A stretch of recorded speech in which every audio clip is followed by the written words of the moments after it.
Bonjour à tous et bienvenue pour cette nouvelle vidéo. Aujourd'hui, je vais vous parler d'un livre, euh, je pense que vous n'allez pas connaître parce que c'est un livre un peu connu au final parce que c'est un livre auto-édité.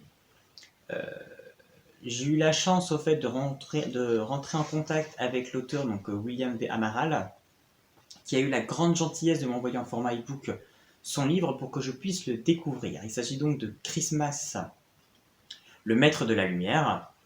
Donc voilà, c'était un livre voilà, que j'ai eu comme ça, il est par ebook parce que sur les réseaux sociaux, je suis tombé sur son livre, sur son compte, sur sa page. La couverture me plaisait beaucoup, on était aux périodes des fêtes, je me suis dit voilà, c'est un livre qui peut être lu à ce moment-là, ce serait vraiment parfait. Et voilà, j'avais très peu d'informations au final sur ce livre, sur l'histoire, donc quand j'ai commencé à lire, je ne savais pas du tout sur quoi j'allais, vers quoi. Et j'ai été très surpris, mais agréablement surpris dans le bon sens, parce que ça a été une excellente lecture, vraiment très très bonne.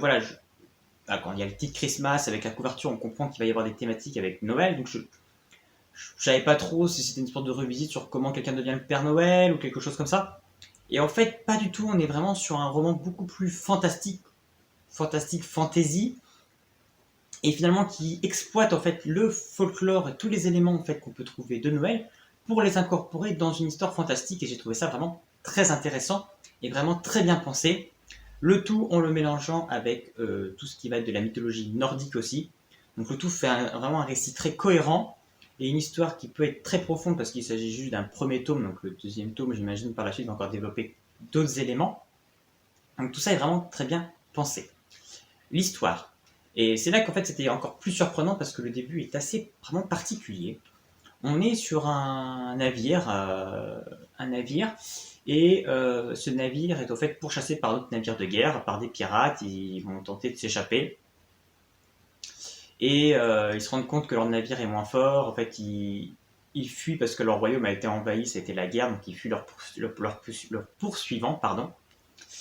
Et ils se rendent compte que voilà, ils vont pas réussir à s'en sortir. Le seul moyen de s'en sortir, c'est de rentrer en fait dans un endroit qui est complètement envahi par un brouillard. Et en fait, tous ceux qui sont rentrés dans son brouillard ne sont jamais ressortis, mais ils comprennent que de toute façon, ils vont se faire canarder par le bateau qui arrive derrière de ceux qui les ont conquis leur royaume. Donc ils n'ont pas d'autre choix que de rentrer dans ce brouillard. Donc ils rentrent dans ce brouillard, donc ils ne voient plus rien. Et en fait, dans ce navire, il y a un magicien, enfin un mage, qui a une espèce de boule ronde en or qui lui permet d'exercer des pouvoirs et en fait d'exercer le contrôle sur la lumière. Et avec cette boule, il arrive en fait à dégager le brouillard autour d'eux. Et donc ils revoient un peu le ciel autour d'eux, mais bon voilà, ils sont quand même perdus dans ce brouillard sans vent, ils ne peuvent pas forcément se déplacer. Et là, un bateau surgit nulle part, un énorme pavillon blanc qui va les attaquer. Des grands chevaliers en armure vont débouler sur leur bateau et les attaquer. Un géant fait partie d'eux, a l'air de les commander, attaque et va éliminer tout le monde sur le bateau, sauf un jeune garçon, un jeune mousse du bateau, qui va donc est échoué avec son bateau et va se réveiller le lendemain en fait dans un lit parce qu'il aura été recueilli par un autre garçon qu'il aura trouvé au bord de l'eau de son île. Ce jeune garçon s'appelle Egmont et donc il dit qu'il l'a soigné, qu'il l'a trouvé au bord de l'eau. Je comprends pas comment il a réussi à tomber de la falaise. Et le jeune garçon, le jeune mousse, lui dit j'étais sur un bateau, on s'est fait attaquer. Et puis Egmont lui dit c'est pas possible, on est sur une île, on est complètement seul, on est entouré de ce brouillard, ça fait des siècles que plus aucun bateau ne prend l'eau et n'arrive dans un sens et dans l'autre. Donc voilà, tu lui prends un seul coup dans la tête, t'as perdu la tête. Mais ce jeune garçon sait que non, il est sûr de ce qu'il dit, non, non. Donc Egmont lui dit je t'amènerai au port, tu verras, il n'y a aucun bateau, on ne peut pas circuler. Donc il l'amène au port, là il voit qu'effectivement le port est complètement désolé, il n'y a plus aucun bateau. Egmont lui dit que voilà, il semble y avoir un passé autour de lui il a un lien, visiblement il a des cauchemars, on voit, avec un historique avec le dernier bateau qui serait parti en mer. On ne sait pas encore à ce moment-là trop ce que c'est. Le jeune garçon qui l'a sauvé, le Semous, va donc enfin se présenter, il va dire qu'il s'appelle Christmas. Donc on comprend que c'est lui, le héros du livre, donc du titre. Et mais Christmas va pas en démordre de dire que si, effectivement, il a il était bien dans l'eau et il était bien sur la mer sur un bateau et il va chercher à vouloir le démontrer, même si en fait Egmont le prend pour un. Euh, Egmont vit dans un espèce de ferme et va l'amener dans une grange et va lui présenter au cette grange vit des petits êtres. Donc on comprend que ce qu'ils font fils au fait de lutins et que ces êtres créent des objets, créent plein d'objets, des jouets. Et chaque objet qu'ils créent, en fait, il leur insuffle un petit peu de magie dedans. Donc ils vont créer une tenue rouge pour Christmas, pour une tenue qui fera qu'il aura toujours chaud, etc. Donc voilà, on a comme en ce moment, sans trop en dévoiler, on a la mécanique qui se met en place où en fait Christmas va acquérir tous les objets qui peuvent faire de lui une petite ressemblance en fait au Père Noël.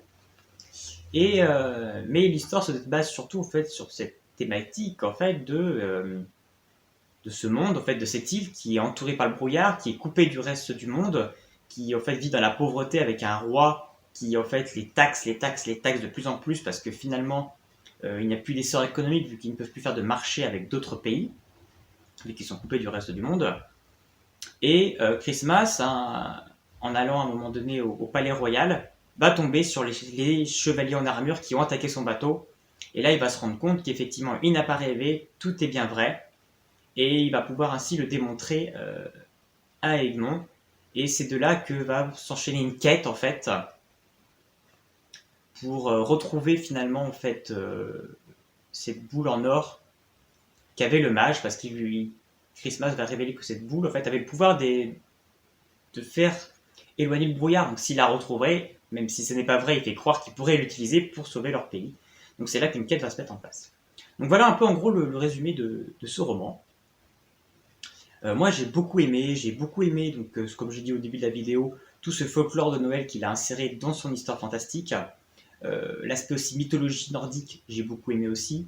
J'ai aimé, ça c'est un gros point positif du roman, la relation qui est mise en place en fait entre le groupe de héros qui va partir en quête, donc ils sont 3-4 personnages, enfin 3 au début puis un autre qui va se rattacher par la suite. Et j'ai aimé en fait ce lien qui s'est créé entre ces 3 personnages et qu'il a réussi à instaurer. Cette osmose qui a réussi à créer l'auteur en fait entre ces personnages, qui est absolument très bon. Il y a vraiment on sent un lien d'amitié qui se crée. Ça nous donne de l'intérêt, on s'attache encore plus aux personnages. Il y a un côté humoristique aussi, un côté un petit peu aussi bêta des personnages par moments qui vont sortir des phrases complètement loufoques ou des réactions par rapport à des choses qui peuvent se passer. Moi, ça m'a fait énormément penser un petit peu à un manga, et particulièrement à Fairy Tail, sur cette manière en fait de, je sais pas si c'est voulu ou pas, et je sais pas si l'auteur connaît ce manga. Sinon, vous pourrez retrouver, je vais mettre en lien avec ça un interview de l'auteur, donc on en saura plus sur ses influences et ce qui a poussé à écrire ce roman. Mais c'est vrai que moi, ça m'a fait penser à ça, vraiment cette relation entre ces personnages et le fait de faire voilà un personnage un peu bêta sur certaines réactions et les autres qui vont rire de ça, etc. Voilà, c'est vraiment aussi ce principe-là qu'on peut retrouver dans le manga Fairy Tail et qui crée en fait la force de Fairy Tail, c'était ça, enfin, c'est cette connivence entre les personnages et c'est ce qu'on retrouve dans ce roman. Christmas, le maître de la lumière. Donc ça, j'ai beaucoup aimé ça. C'est vraiment très bien fait. Lors de leur quête, ils vont rencontrer plein de petits personnages. Il va y avoir plein de sortes de petites aventures et de rencontres. Mais à chaque fois, ces aventures et rencontres sont quand même toujours ont un sens, sont réfléchies, sont cherchées et va vraiment très loin. Il y a un coup que j'ai vraiment très bien aimé, c'est qu'ils arrivent dans une grotte qui est protégée à la base par un loup. Et en fait, il y a tellement de personnes qui vont dans cette grotte que le loup, pour casser son temps libre, s'est mis à lire, etc. Et du coup, en fait, le loup s'est humanisé quelque part. Du coup, il tient sur ses 2 jambes, parce que tellement qu'il avait que ça à faire, en fait, il est devenu cultivé. Et j'ai trouvé ça intéressant, en fait, ce changement. Et toute la psychologie qu'il y a eu autour de ce loup, et j'ai trouvé ça, enfin voilà, c'est un exemple d'une des petites histoires qu'on peut trouver dans ce livre. Et c'est pour dire qu'à chaque fois, c'est vraiment toujours très réfléchi et travaillé, et j'ai trouvé ça très bon. Donc c'est vrai que l'ensemble du livre est cohérent, voilà, ça se finit avec une fin un petit peu ouverte, on se demande comment le reste va tourner, et on a envie de le savoir. Il y a quand même vraiment un vrai univers qui est créé dans ce livre, donc moi j'ai vraiment beaucoup apprécié Christmas, le maître de la lumière, et je conseille vraiment que vous alliez vous procurer ce livre, parce que voilà, il faut aider les petits auteurs qui ne sont pas médiatisés plus que ça, qui ne sont pas mis en avant par des gros éditeurs. Voilà, ils s'auto-éditent, donc il ne faut pas hésiter à le soutenir et à se procurer ce livre. Il est disponible sur Amazon, par exemple, donc voilà, c'est facilement accès à ce livre. Et c'est vraiment un très bon livre jeunesse qui se lit très bien et qui est vraiment très très très bien construit. Donc si ce livre vous donne aussi également envie, n'hésitez pas à me laisser un petit commentaire. Et puis sinon, on se retrouve bientôt pour une prochaine vidéo. À bientôt.